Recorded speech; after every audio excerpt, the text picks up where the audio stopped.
Visas dienas garumā šeit notika Latvijas salsas maratons 2011. Sākotnēji bija vairāk nekā 30 pāri. Un tā pa vienam mācījājām.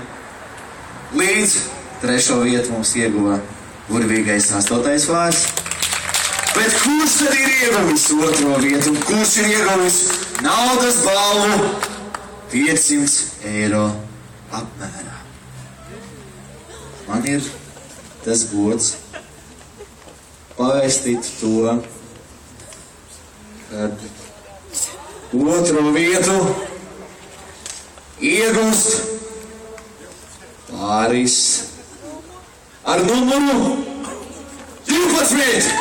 Pāris 12 ir iegūst 2. vietu. Second place is going for Gilermo Pēres un Ita Valainē. Apsveicam un sagaidām visus skatos ar aplausiem.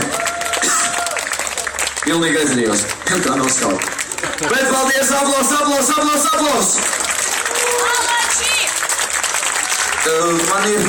Man ir jāpaskaidro mūsu lēmums, un īstenībā, ziniet, žūrijai bija ļoti grūti, un man pat palīdzēs pēc tam noteikti paskaidrot, kāpēc jūs izvēlēts, piemēram, liekas jau, kuram liekas, ka 12. pāriem vajadzēja uzvarēt? Un kuram liekas, ka 14. Īstenībā diezgan vienādi. Pēdējās 2 daļas izteic visu. Es saprotu, ka bija nogurums un viss pārējais. Apsveic! Vēlreiz aplausim! Tā, superīgi! Un mūsu uzvarētājs ir Pāris ar numuru 14! Latvijas salsas maratona 2011 uzvarētāji Mihails Kumenko un Jekaterina